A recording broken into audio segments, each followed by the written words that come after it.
안녕하십니까, 강은하입니다. 이번 교육은 의료사고가 의료 분쟁이 되는 것을 예방하고 의료 분쟁 발생 시 대처하는 데 도움이 될 수 있는 의료 커뮤니케이션에 대해 알아보고자 합니다.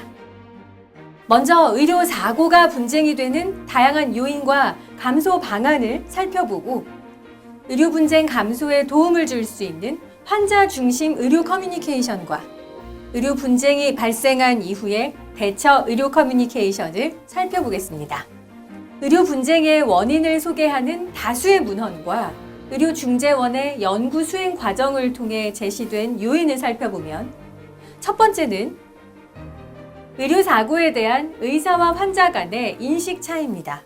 환자는 대부분 의료사고와 의료과실의 차이를 인식하지 못하고 의료사고가 발생하면 의료진의 과실 때문이라고 이해합니다.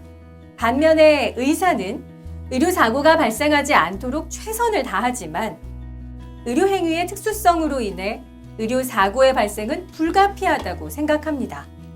이런 인식의 차이를 줄이려면 의료행위 전에 환자에게 치료 내용이나 부작용 등에 대해 잘 설명하고요.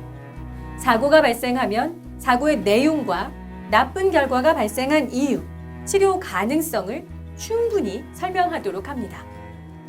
이것이 의료사고의 분쟁화를 막는 첫걸음입니다.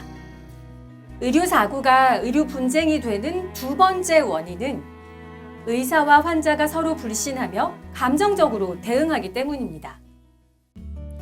평소에 환자가 의사를 신뢰하지 못했고 치료 결과에 불만이 있었다면 나쁜 결과가 발생했을 때 그 책임을 의사에게 돌리려 합니다. 의료사고가 발생하면 상당수의 환자는 의료과실 유무에 상관없이 부정적 감정을 갖게 됩니다.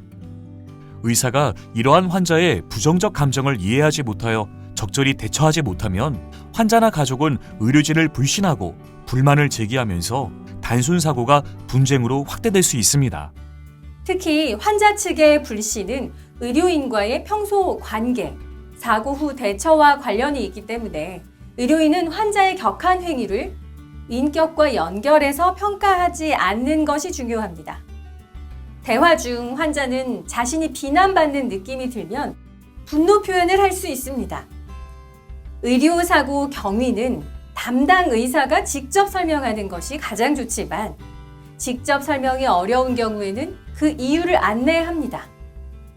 의료사고 후 첫 만남에서 위로와 공감, 유감을 표현해서 환자가 존중받고 있다고 느끼게 하는 것이 매우 중요한데요. 기계적인 위로나 사무적인 일처리, 변명 등은 삼가야 합니다.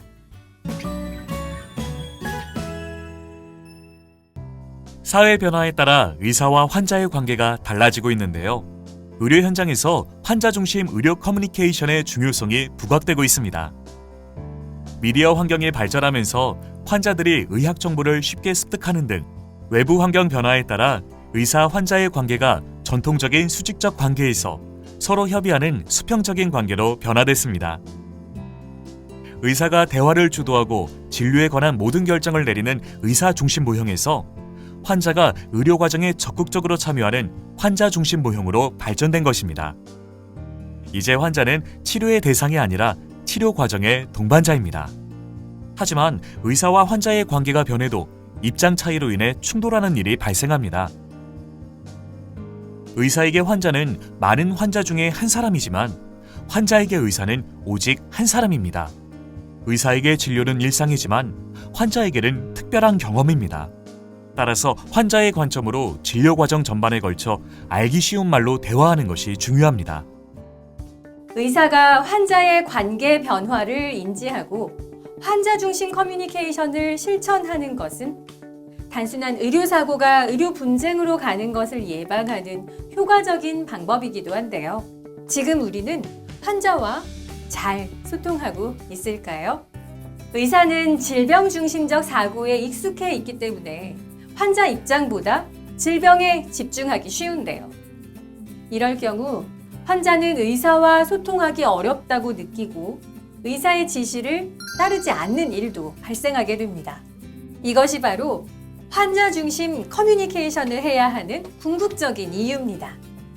의사는 환자를 이해하고 환자는 의사를 신뢰하고 치료에 적극 협조하면 자연스럽게 치료 결과가 좋아지므로 환자 중심 커뮤니케이션이 환자의 만족도와 임상적 결과를 향상시킨다고 할 수 있습니다. 환자의 만족도를 높이면서 의료 분쟁을 예방하는 환자 중심 커뮤니케이션은 어떻게 하는 것일까요? 환자 중심 커뮤니케이션은 진료의 중심을 질병이 아닌 환자에게 맞추는 것으로 질병 상태와 치료 방법, 치료 효과와 부작용을 환자 입장에서 환자가 이해할 수 있게 설명하고 진료 과정에서 환자가 의사 결정에 참여하도록 하는 것을 의미합니다. 다양한 노력에도 불구하고 어쩔 수 없이 발생하는 의료 분쟁.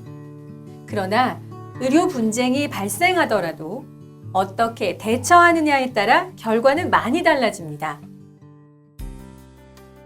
의료 분쟁을 해결하려면 환자를 존중하는 태도로 입장을 충분히 듣고 함께 해결 방안을 찾는 것이 우선입니다. 그리고 환자 측의 관점을 고려하여 적극적이고 투명하게 의사소통을 합니다. 환자는 사고가 난 직후에 의사가 의료사고에 대해 직접 설명해 주기를 원합니다. 이 요구에 대응해 의사가 일방적 의사소통이 아닌 사실관계를 정확하게 설명하면서 유감 표시와 위로를 전하면 분노를 누그러뜨릴 수 있습니다. 여기서 주의할 점은 유감의 표현을 의료인이 과실을 인정하는 것으로 환자 측에서 오해할 수 있다는 점입니다. 따라서 과실 인정과 나쁜 결과에 대한 유감 표현은 구분되어야 합니다. 이 외에도 의료 분쟁의 원인은 환자를 고려하지 않은 절차적 문제, 무성의한 태도, 무시당했다고 느끼는 감정적 문제, 경제적 문제 등 복합적입니다. 이 같은 이면의 문제를 해소하려는 노력도 함께 필요합니다. 이 시대의 좋은 의사는 권위적이고 과묵한 전문가보다 환자와 소통하고 공감하는 의사입니다. 의료사고가 발생한다고 모든 환자가 의료소송을 제기하지는 않습니다. 환자 중심 의료 커뮤니케이션으로 소모적인 다툼을 줄이고 치료 효과도 높일 수 있기를 기대합니다.